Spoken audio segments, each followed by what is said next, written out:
Folks, welcome back to the garage.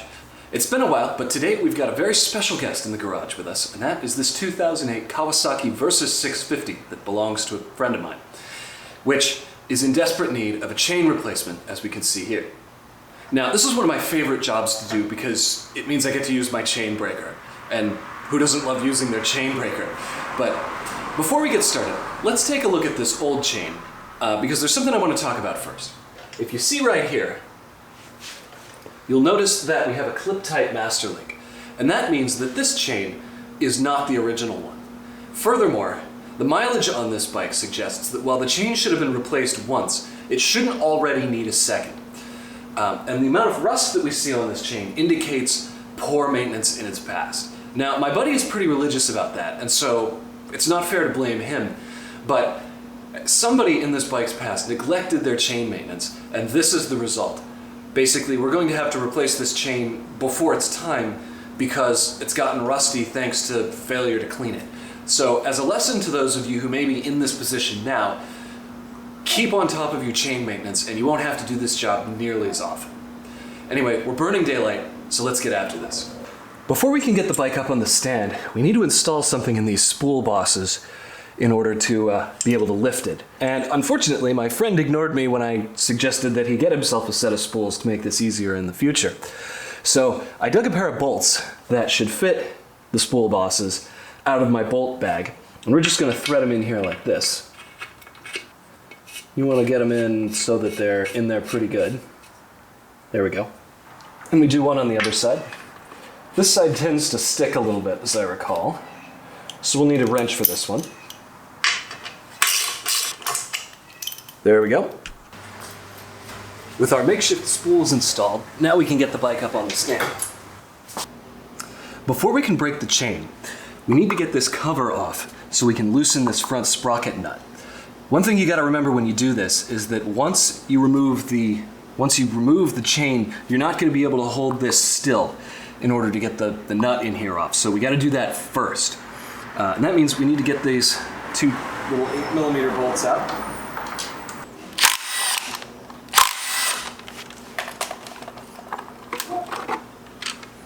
This thing looks pretty grungy inside. Maybe we should clean that out while we've got this apart.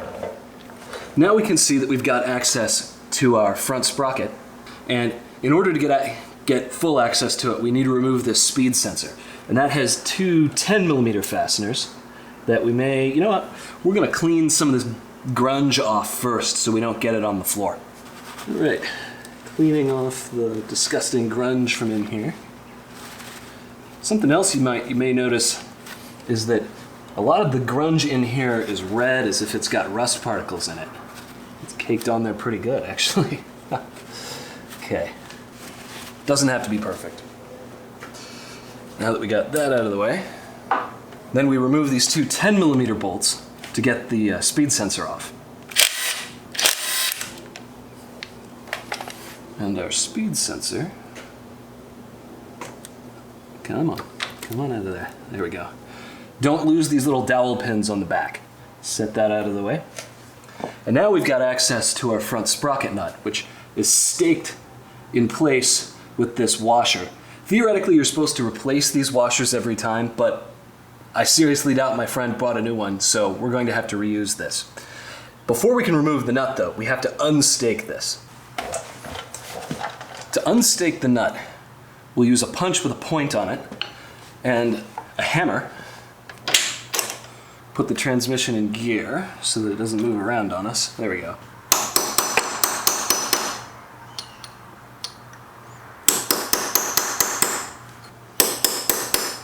There. That should be good enough. Now, we need a friend to step on the rear brake in order to immobilize this whole assembly so we can break this loose with an impact. All right, safety glasses on.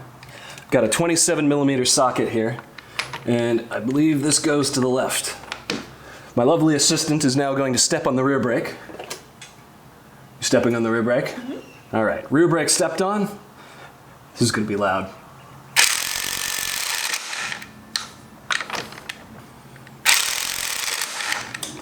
Huh. All right, well, we can try a breaker bar.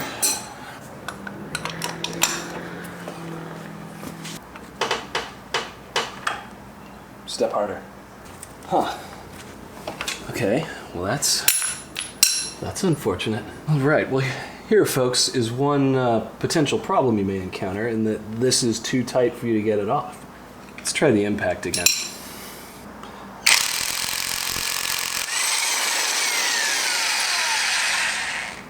Now that I loosened it with the breaker bar on my man muscles, it comes right off. Once you get this off, be real careful about touching this nut because it's going to be hot. Thank you. We're all done. My lovely assistant can go back inside now. With our sprocket nut off, now we can go ahead and break the chain. I like to do this before I remove the wheel because it means that you have a more stable surface to work on versus having the chain just flopping around. However, this chain is a clip link type as opposed to the rivet type that would have come with the bike. And that means that it should be maybe easier to remove. With the rivet type, you use a grinder to grind the pins off and then you use the chain breaker to push the master link out. On this one, we should be able to just take it apart with a screwdriver. So let's see if we can find that master link again and get on with removing it. All right, here's our master link, and we can see it's got this little clip piece that holds the outer plate on here. So we're going to put our transmission back in first gear. There we go. So our wheel doesn't go anywhere. Actually, you know what? Let's move it more like this. Yeah. And then we're going to use a flathead screwdriver and a hammer to drive the clip off. So we put our screwdriver like this. And we should just be able to give it a tap with the hammer and it should come right off. There we go. And we can kind of pry it off of this end. And then it slides right off like that. So we set that aside. Let's see if we can just pry this plate off. Pull it off, yeah. There we go. So here's our outer plate. We also set aside. And finally, we may, no, this will come right out too. We just push our master link out the back side, give it a wiggle, and there it is. And now our chain is loose. So if we put our transmission back in neutral, now we can get the chain out of the bike.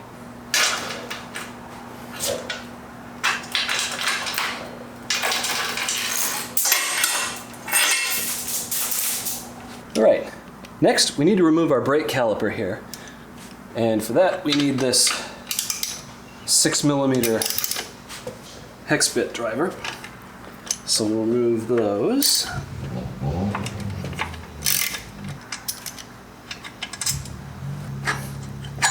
Should slide right off. Rest it on the passenger peg there. And now we can go about removing the axle and getting the wheel out so we can replace that sprocket.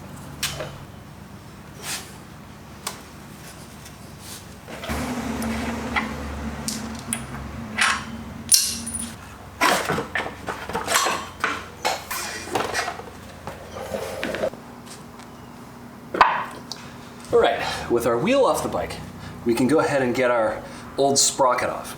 And before we do that though, let's have a look here. If you look at the teeth on this sprocket, they're pretty worn. They're not symmetrical anymore, and you can see that these scallops, the spaces in between the teeth, are kind of elongated, and so this sprocket is due for replacement. I think this is the original sprocket, actually. The front one appears to be the original Kawasaki sprocket, and what's disturbing about that is that we don't have the original chain. So somebody in this bike's past just replaced the chain and not the sprockets. And it's important when you do this that you replace both the chain and the sprockets at the same time because they wear together. And if you just replace one, that accelerates the wear of the other. So we need to get these off, and these look like a 14mm that we'll use an impact on because trying to remove them with a regular wrench is a pain in the neck.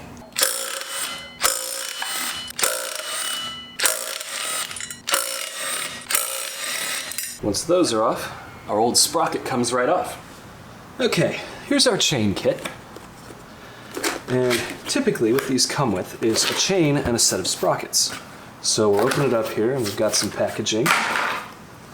We've got some pretty cool stickers for the toolbox. We got our replacement front sprocket, which you may notice is different from the one that was on there. We got our replacement rear sprocket. Does it say how many teeth this is? 46, I guess? I assume that's the stock size. And then we've got our chain. These are usually coated in cosmoline, or oil from the factory. So this is a pretty high quality chain actually, and it includes a rivet type master link, which means that we get to use my favorite tool, the chain breaker, to put this on. But it looks like we've got all of the parts we need to put the bike back together, so let's get after it. All right, so we'll unpack our new sprocket here.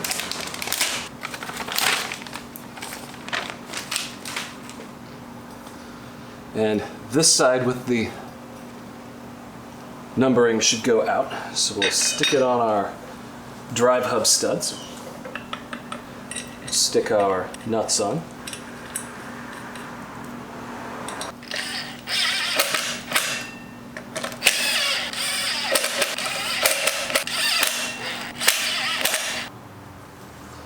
So we set our torque wrench to 44 foot-pounds. Grab our 14mm socket.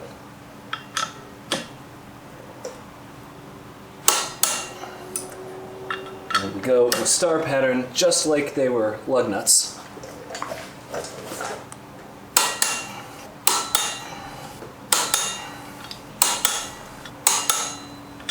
There. Now, our wheel is ready to go back on the bike.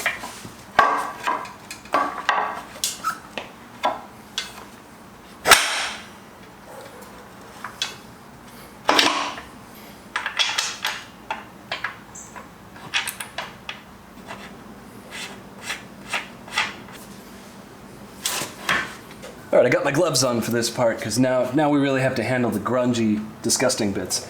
But pull off our old sprocket, and we want to save this washer here. We got to reuse this.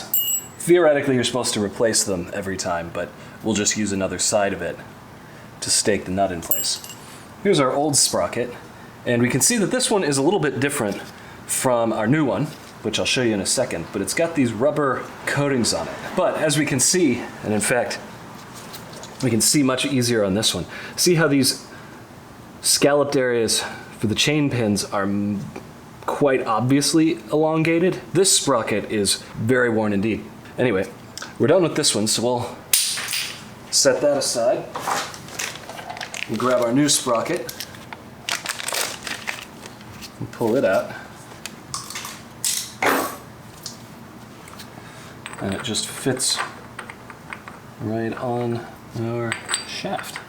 These can be a little tricky to get on the splines.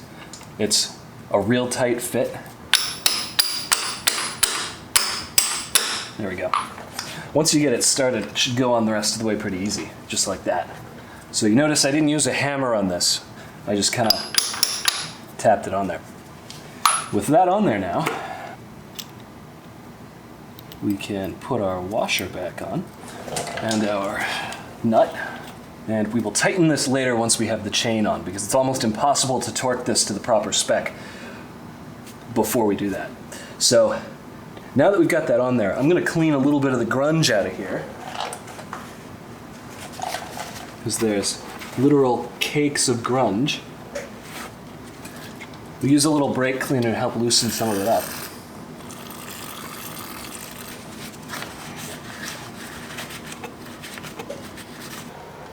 There we go, that ought to be good enough. My friend is fastidious, and he'll appreciate that I took the time to do that. Now, we need to get our chain on there so that we can then tighten this and tighten our rear wheel. In order to put the chain on, we're going to remove this chain guard, which hasn't been in the way until now, but it will be for this next part of the process.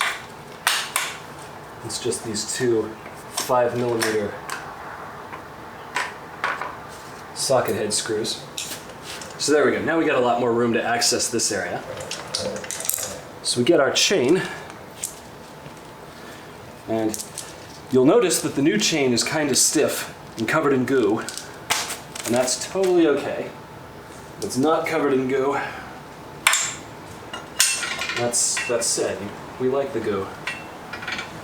The goo is our friend.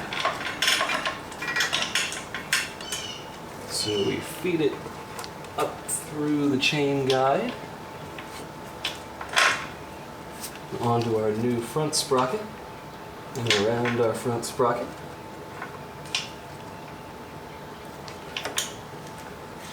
Then out through the bottom there.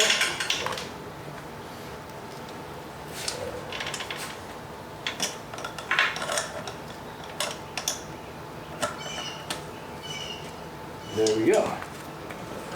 Okay, here we are at the rear sprocket, and I've arranged the chain on the sprocket so that it's ready for our master link. And I'm going to take one more shot at getting the grease on the pins, because the grease on the pins is what actually makes the chain good or bad. We got our master link ready, and we put it in from the back.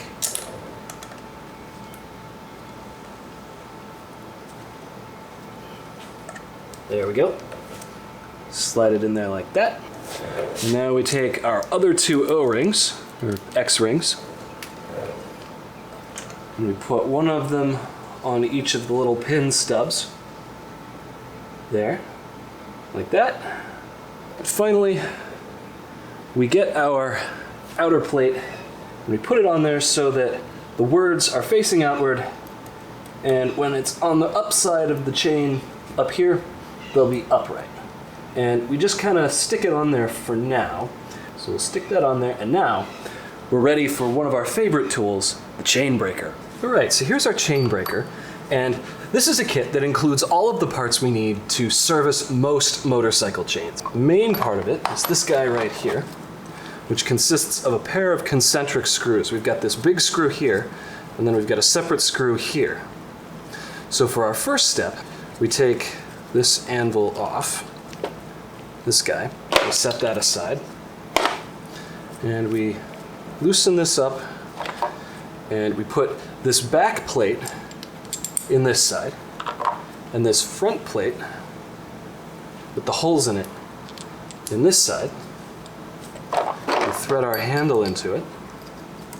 On the back side, the slot in this anvil here will accommodate the pins sticking out of the chain on this side, and the holes in this anvil will accommodate the pins sticking out on this side. So you get the pins into the slot there, like that, and then you tighten the big screw until it makes contact with your outer plate. Tighten that down like that, and then you grab a wrench and you use it to tighten the big screw. And the first little bit of tightening, it's gonna go all over the place on you, but you want to get the plate started on the pins. Once it becomes basically impossible to turn, you need to back off and realign the holes in your outer anvil to align with the pins. So we can see here now, this outer plate is stuck on there pretty good. Don't get discouraged if this is really fiddly, because it's really fiddly.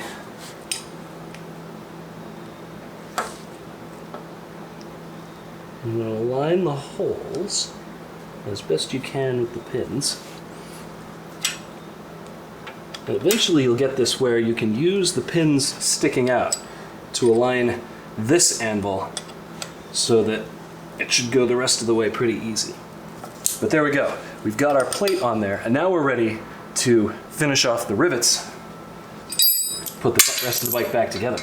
Our next step requires us to reconfigure our chain tool. So we back this out, and we need to remove the little screw all the way. Like that. We back this guy out, and what we need is one of our anvils that looks like this, and we put that in the back side. And then we need our spring here, and that goes inside here. Finally, we need our riveter. It goes inside here like this. And then we put our little screw back on. We tighten it until we can just see the end of the riveter coming out of here. Just like that. Maybe back off a hair. Okay. Put our anvil back in there like this. And now we're ready to go back to the bike and do the rivets. All right, so we take our anvil and make sure it doesn't fall out and place it on the rivet on the back here, like this. And the hollow end of our big screw needs to go around the rivet pin. And we turn the little screw until it stops. And now it's ready to rivet the pin. So we put our lever in here. We give this a good turn until it stops. And then back it off. Back this out. Have a look. And that's not quite good yet. We're going to need to do a little more. Every time I do this, I'm always shocked and kind of dismayed at the amount of force that's required on this to actually get the rivet to go. Part of it has to do with how well aligned you get it. It takes a lot of force, and that's okay. Yeah. Okay. So now we'll back this off again. And there we go. Let me zoom you in on that so you can see what it looks like. Okay, so here we've got one rivet pin that's done and one that's not. You see how this one is bigger? That's not coming off now. That's all it takes. You don't want to overdo this and have this split. If they split, you gotta grind the end of this off and take it all apart and replace this master link. But that one is how it's supposed to look. So now we'll do the other one.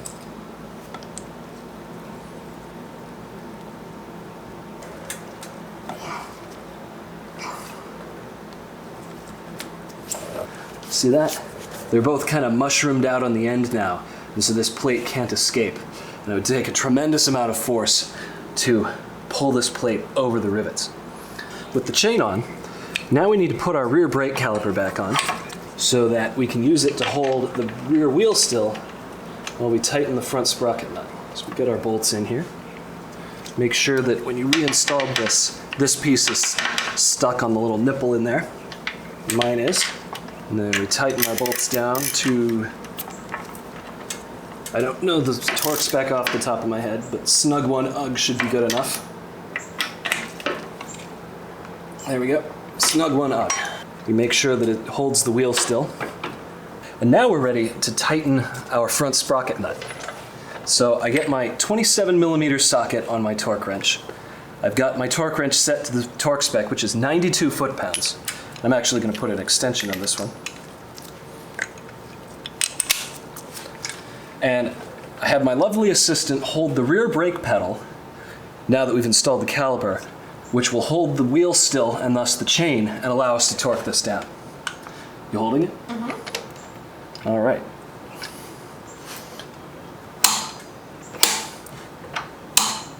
Double check it. All right, and there we go. Our nut is torqued, now we're ready to stake our washer. Thank you. And we're all done with my lovely assistant. Round of applause for her, please. So we once again take our punch and our hammer, and we use the hammer and the punch to stake the nut in place. And there we go. That ought to do it. Okay, so I think before I put everything back together, I'm going to clean off this speed sensor. So I've used the dowel pins to hold it in place here, and I'm going to break this 8mm nut or bolt loose.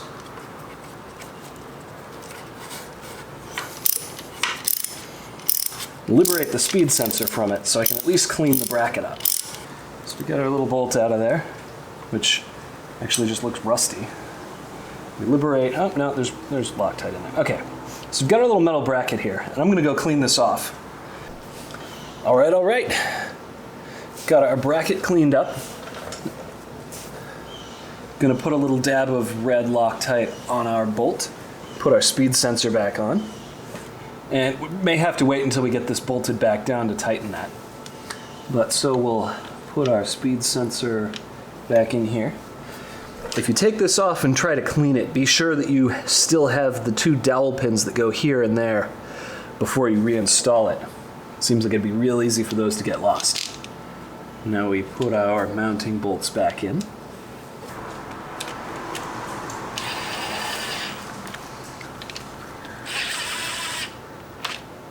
Then snug those bolts up.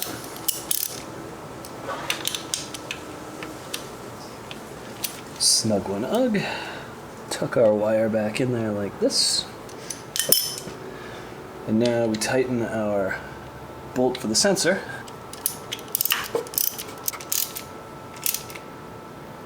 There we go. Especially with the Loctite, you don't have to kill this.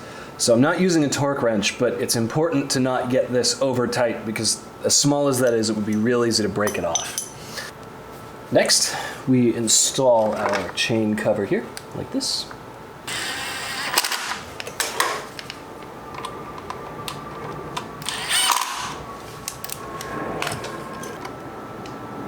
There, and there.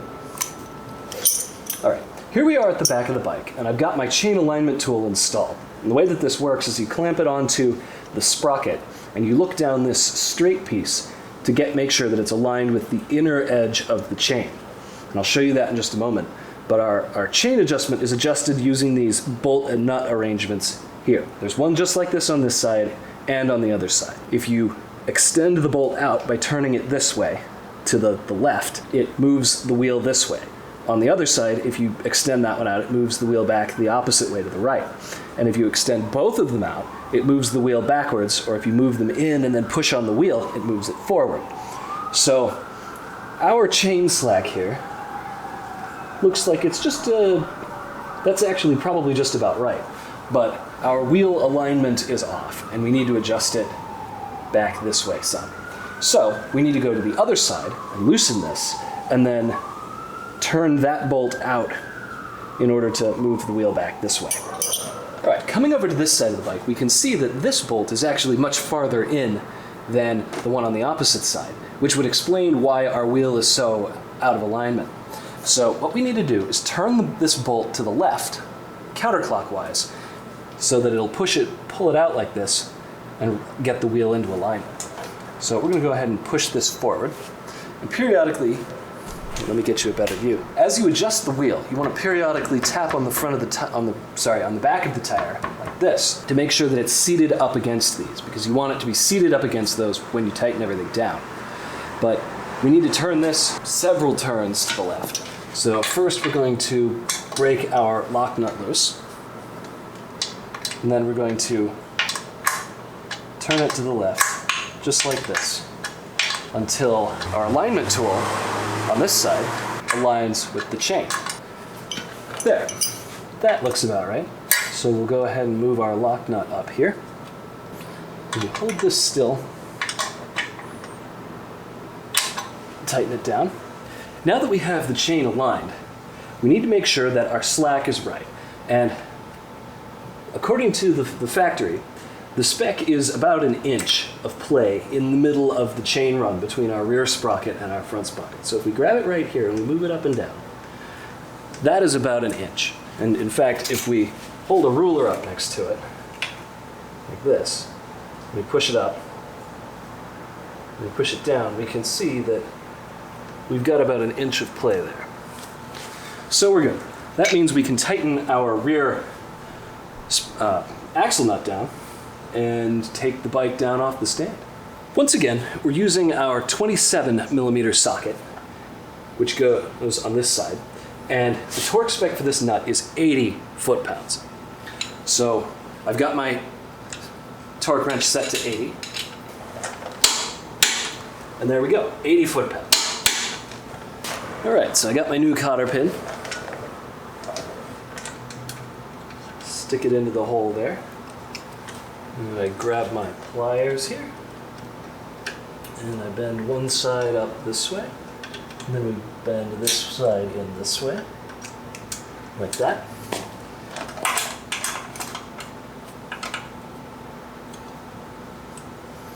All right, folks, that's all there is to it. We've got our new chain on there. Doesn't it look nice? Definitely looks nicer than the old one. Ugh.